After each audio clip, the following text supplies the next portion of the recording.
Hello student, welcome to our YouTube channel commerce efficiency.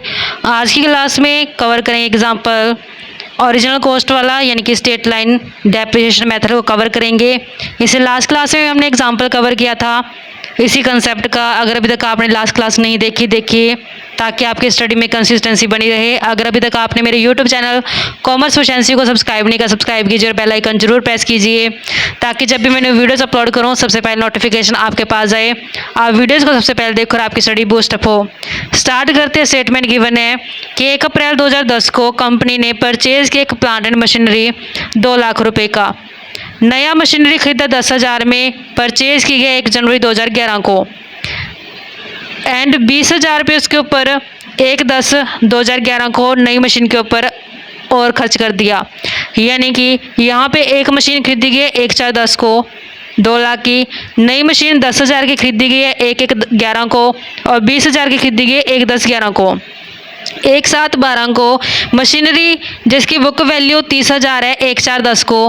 1/4/10 वाली जो ये वाली पहली मशीनरी है इसमें से 30,000 वाली बुक वैल्यू की जो मशीनरी थी उसको सेल कर दिया आगे 16,000 में और जो इंटायर अमाउंट थी वो क्रेडिट कर the plant and machinery account के अंदर। नेक्स्ट कहते हैं कि डेप्रिसिएशन जो चार्ज करना है 10% पर एनम चार्ज करना है स्ट्रेट लाइन मेथड से जो डेप्रिसिएशन लगाया जाएगा। अकाउंट्स आर क्लोज, हर साल अकाउंट को हमने 31 मार्च तक क्लोज कर देना है। शो करना है प्लांट एंड मशीनरी अकाउंट 1/4/10 से लेकर के 31 मार्च 2013 तक का। तो सबसे पहले हमने 1/4/2010 को परचेज की है 2 लाख की। ये जो अकाउंटिंग ईयर है 2010 से 31 मार्च 2011 को क्लोज होगा। उसके बाद जो 10,000 की मशीनरी और खरीदी गई 1 जनवरी 2011 को खरीदी गई है तो यानी ये 10 से 11 वाले अकाउंटिंग पीरियड के अंदर आ जाएगी। लेकिन जो ये 1/10 को खरीदी गई है ये जाएगी 11 से 12 वाले अकाउंटिंग पीरियड के अंदर। तो यहाँ पे जो 10 से 11 वाला अकाउंटिंग पीरियड है उसके अंदर एक तो 2 लाख की मशीन खरीदी है, एक 10,000 की मशीन खरीदी है। तो यहाँ पे हमने सबसे पहले प्लांट एंड मशीनरी अकाउंट बनाते हैं। प्लांट एंड मशीनरी अकाउंट को बनाएंगे। मशीनरी अकाउंट इसमें 2 साइड होते हैं, एक होती है डेबिट साइड, एक होती है क्रेडिट साइड। डेबिट साइड में सबसे पहले वाला कॉलम आता है डेट का, फिर आता है पार्टिकुलर्स, पार्टिकुलर्स के बाद आती है अमाउंट का कॉलम।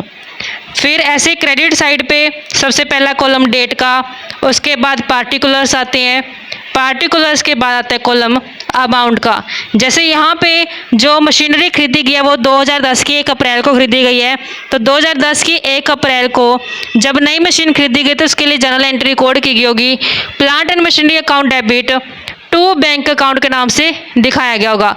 तो ये फर्स्ट मशीन खरीदी गई है जिसकी कॉस्ट है 2 लाख। फिर कहते हैं कि इसी अकाउंटिंग पीरियड के दौरान यानी कि 2011 की 1 जनवरी को एक नई मशीन और खरीद ली तो यहाँ पे टू बैंक अकाउंट के नाम से दिखाएंगे।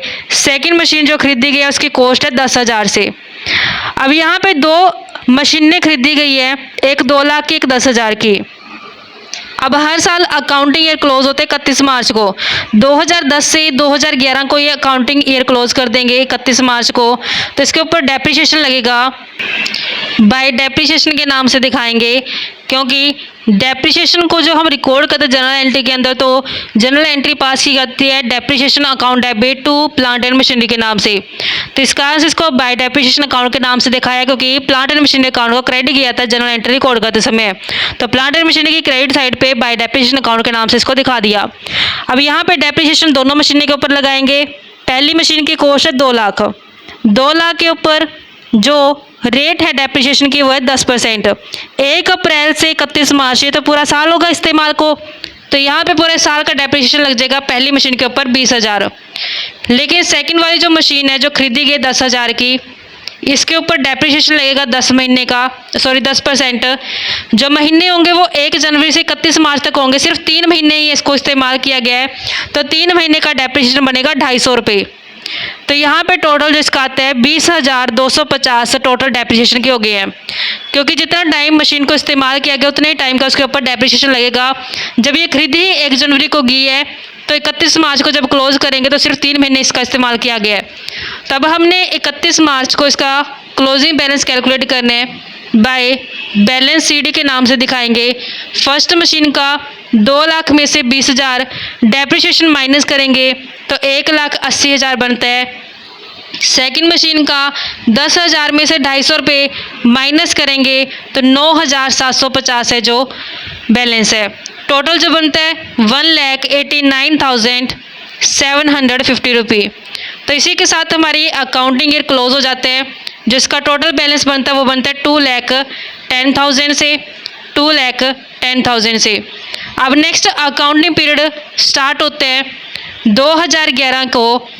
1 अप्रैल को जब हम बैलेंस दिखाएंगे टू बैलेंस बीडी के नाम से, तो जो ये क्लोजिंग बैलेंस है यही नेक्स्ट बीडी का ओपनिंग बैलेंस हो जाएगा।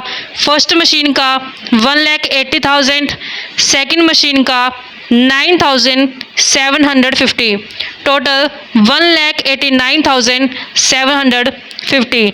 तब चेक करते हैं कि क्या 1 अप्रैल 2011 से लेकर के 31 मार्च 2012 के बीच में क्या कोई नई मशीन खरीदी गई है या फिर पुरानी मशीन बेची गई है। स्टेटमेंट में चेक करते हैं। स्टेटमेंट में गिवन है 1/10/2011 को, ये 1/10/2011 को 20,000 की नई मशीनरी खरीदी गई है।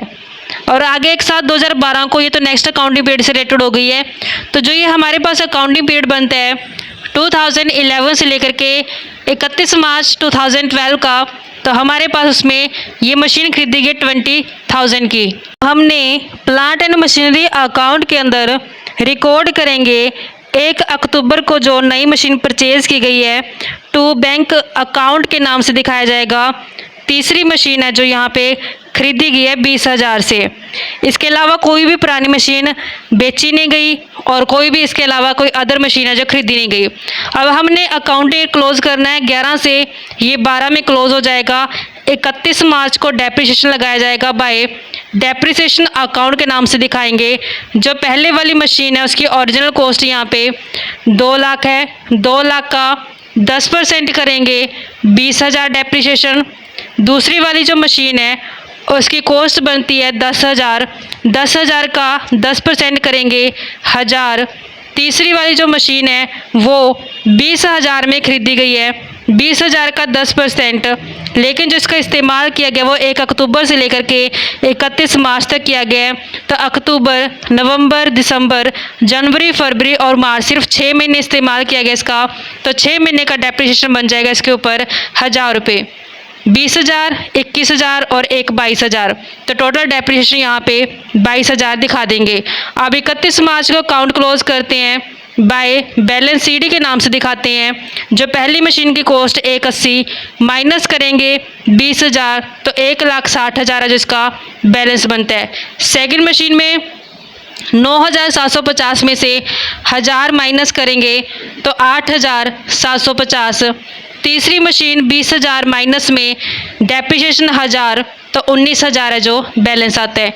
टोटल जो इसका करते हैं तो हमारे पास बनता है 1,87,750 से। अकाउंटिंग पीरियड क्लोज करते हैं, हमारे पास टोटल आता है इसका 2,09,750 से। 2,09,750 से। नेक्स्ट अकाउंटिंग पीरियड स्टार्ट होते हैं 2012 की 1 अप्रैल को। तो यहाँ पे सबसे पहले ओपनिंग बैलेंस दिखाते हैं टू बैलेंस बीडी के नाम से दिखाएंगे। पहली मशीन का बैलेंस आया यहाँ पे 1,60,000। दूसरी मशीन का बैलेंस है 8,750। तीसरी मशीन का बैलेंस है 19,000 से। टोटल आता है 1,87,750। अब चेक करते हैं स्टेटमेंट के अंदर कि क्या कोई नई मशीन खरीदी गई है या फिर क्या कोई पुरानी मशीन को बेचा गया है।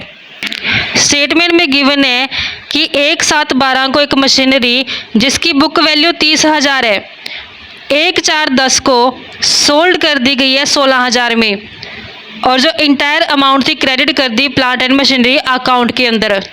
अब यहाँ पे ये चीज़ क्लैरिफाई कर दी इसने कि 1/4/10, तो 1/4/10 वाली तो ये मशीन थी जिसकी टोटल कॉस्ट थी 2 लाख। इस 2 लाख में से 30,000 वाली मशीनरी को बेच दिया गया 1/7/12 को। कितने में बेच दिया गया है, कहते कि यहाँ पे सेल कर दिया गया उसको 16,000 रुपये में। अब इसका हिसाब करते कि 1/7/12 को जब ये सेल की गई 16,000 में, तो 1/7/12 को इसकी कॉस्ट थी कितनी, ताकि प्रॉफिट और लॉस का पता लगाया जा सके। इसका हिसाब करते हैं कि जो ये 1 अप्रैल 2010 वाला प्लांट था, मशीनरी थी जो 2 लाख की, इसमें से 30,000 वाली मशीन को बेच दिया। तो यहाँ पे हम देखते हैं 1 अप्रैल 2010 को एक मशीन है जिसकी कॉस्ट 2 लाख रुपए है, उसमें से 30,000 वाली को सेल कर दिया गया। तो 2 लाख में से 30 गया तो 1,70,000 वाली तो अभी भी है। तो ये जो सेल की गई है मशीन 1/7/12 को सेल की गई है, 1/7/12 को सेल कर दी है 16,000 में। तो अब हमने 1/7/12 तक की इसकी कॉस्ट निकालने की 1/7/12 को ये थी कितने की, ताकि हम प्रॉफिट और लॉस का पता लगा पाए। तो हमने देखा कि जब ये 1 अप्रैल 2010 को 30,000 की थी तो इसका इस्तेमाल किया गया 2010 से लेकर के 11 तक, 11 से लेकर के 12 तक। अब यहाँ पे 31 मार्च 2012 तक इसका इस्तेमाल किया गया, लेकिन यहाँ पे 7वें महीने में इसको बेच दिया गया। तो ये मार्च के बाद ये 7th मंथ तक इसका इस्तेमाल किया गया है। तो अब यहाँ पे कितने एक्स्ट्रा मंथ है जो इस्तेमाल और किए गए 2012 के, 7th मंथ का मतलब है जुलाई तक। मार्च को अकाउंट ईयर क्लोज हो गया, तो अप्रैल मई जून, तो 1 जुलाई है तो जुलाई को तो कंसीडर करेंगे नहीं। तो यहाँ पे अप्रैल मई जून 3 महीने इसका और इस्तेमाल किया गया 2012 तक। 10 से 11 तक तो पूरा साल इस्तेमाल किया गया, क्योंकि 1 अप्रैल से लेकर के 31 मार्च 2011 को क्लोज हुआ है। तो पूरे साल का डेप्रिसिएशन लगेगा इसके ऊपर, 30,000 का 10% करेंगे 3,000। ऐसे ही नेक्स्ट 11 से 12 फिर पूरा साल इस्तेमाल किया गया 3,000 डेप्रिसिएशन। लेकिन यहाँ पे सिर्फ ये 3 महीने इस्तेमाल की गई है। तो कहते हैं इसकी कॉस्ट कितनी है 30,000, 30,000 के ऊपर 10% डेप्रिसिएशन, 3 महीने इस्तेमाल की गई है एक्स्ट्रा ये। तो 3 महीने का डेप्रिसिएशन कितना बनेगा, 750 रुपये डेप्रिसिएशन और लग गया इसका। अब 30,000 में से ये तीनों डेप्रिसिएशन माइनस करते हैं तो इसकी कॉस्ट आती है 23,250। तो ये मशीनरी की कॉस्ट 23,250 बनती है किस डेट को, 1/7/2012 को। अब 1/7/2012 को ये 23,250 की थी, 1/7/2012 को सेल कितने में कर दी, 16 में। तो यहाँ पे इसकी कॉस्ट है जो 1/7/12 को 23,250 है। जब ये सेल की गई 1/7/12 को 16,000 में, तो यहाँ से नज़र आ रहा है कि इसको बेच के लॉस सफ़र किया गया है 7,250 का। तो यहाँ पे लॉस हो गया मशीन को सेल करके 7,250 का। अब हमने अकाउंट के अंदर रिकॉर्ड करना है, एक तो इसका सेलिंग प्राइस कितना सेल किया गया 16,000 से, और दूसरा इसका लॉस, तीसरा जो इसका 3 महीने का डेप्रिसिएशन बनता है। तो ये 3 एंट्री जो जाएंगी मशीनरी अकाउंट के अंदर। तो यहाँ पे 2012 की 1 जुलाई को सेल की गई है तो बैंक रिसीव होगा, बाय बैंक अकाउंट के नाम से दिखाएंगे कि 16,000 में सेल कर दी। फिर 1 जुलाई तक का डेप्रिसिएशन लगाया, बाय डेप्रिसिएशन अकाउंट जो कैलकुलेट करके 750 बनता है। फिर लॉस लगा 1 जनवरी तक का लॉस, तो इसको लॉस का हम दिखाएंगे statement of profit and loss के नाम से। जो लॉस सफ़र किया गया वो किया गया 7,250 से। यहीं तक इसका हिसाब था जो 30,000 वाली प्लांट का वो कंप्लीट हो चुका है। अब जो बाकी प्लांट एंड मशीनरी रह गई उसका हिसाब करते हैं। ये अकाउंटिंग ईयर 2012 से स्टार्ट हुआ है, तो ये 2013 की 31 मार्च को क्लोज होगा। तो इसके ऊपर डेप्रिसिएशन लगाते हैं, बाय डेप्रिसिएशन अकाउंट के नाम से दिखाते हैं। फर्स्ट प्लांट के ऊपर डेप्रिसिएशन जब लगाएंगे, अब हमने यहाँ पे देखा बच्चों कि टोटल ये 2 लाख का था, 2 लाख में से 30,000 का तो हिसाब रह गया, हो गया कितने का रह गया अब ये 170 का। तो अब 170 के ऊपर डेप्रिसिएशन लगाएंगे, तो यहाँ पे हमने जो डेप्रिसिएशन लगाना है प्लांट के ऊपर वो कितने के ऊपर लगाना है 170 के ऊपर। 170 का 10% करेंगे तो यहाँ पे 17,000 रुपये जो डेप्रिसिएशन बनेगा। जो सेकंड प्लांट एंड मशीनरी है उसकी ओरिजिनल कॉस्ट बनती है 10,000, 10,000 का 10% करेंगे 1,000। जो तीसरे वाला प्लांट है उसकी जो ओरिजिनल कॉस्ट है 20,000 ओरिजिनल कॉस्ट है, 10% करेंगे तो डेप्रिसिएशन बनेगा 2,000 रुपये। 17,000 प्लस एक 18,000 और 2,000 20,000 जो टोटल डेप्रिसिएशन हो चुके हैं। अब क्लोजिंग बैलेंस कैलकुलेट करते हैं। जब क्लोजिंग बैलेंस कैलकुलेट करेंगे फर्स्ट प्लांट एंड मशीनरी का, तो वो हम यहाँ पे 1,60,000 कंसीडर नहीं करेंगे बच्चों, क्योंकि जो ये 1,60,000 है ये बैलेंस तो ओवरऑल है ना, जबकि इसमें से जो 30,000 की कॉस्ट वाली प्लांट एंड मशीनरी थी वो तो सेल हो चुकी है। तो अब तो हमारे पास कितने रह गए, सिर्फ 170 रह गए बैलेंस। तो अब हम देखते हैं कि जो ये 1,70,000 है ये 31 मार्च 2013 तक कितनी वैल्यू रहेगी इसकी, तो यहाँ पे हमने 31 मार्च 2013 तक की वैल्यू कैलकुलेट करनी है। ये वैल्यू 1 अप्रैल 2010 तक की है, तो यहाँ पे 10 से 11, 11 से 12, 12 से 13, 3 साल तक का डेप्रिसिएशन इसमें से माइनस करते हैं तो 1,70,000 का 10% 3 साल का डेप्रिसिएशन बनता है 51,000 रुपये। तो इसमें से 1,70,000 में से माइनस करते 51,000 डेप्रिसिएशन का 1,19,000 बैलेंस है जो बनता है। ये बैलेंस है 1,19,000, ये 31 मार्च 2013 तक का आया है, क्योंकि हमने डेप्रिसिएशन है जो 1 अप्रैल 2010 से 11, 11 से 12, 12 से 13 यानी कि 31 मार्च 2013 तक का लगा चुके हैं। तो 1,19,000 है जो क्लोजिंग बैलेंस हमारे पास फर्स्ट प्लांट का रिकॉर्ड करते हैं।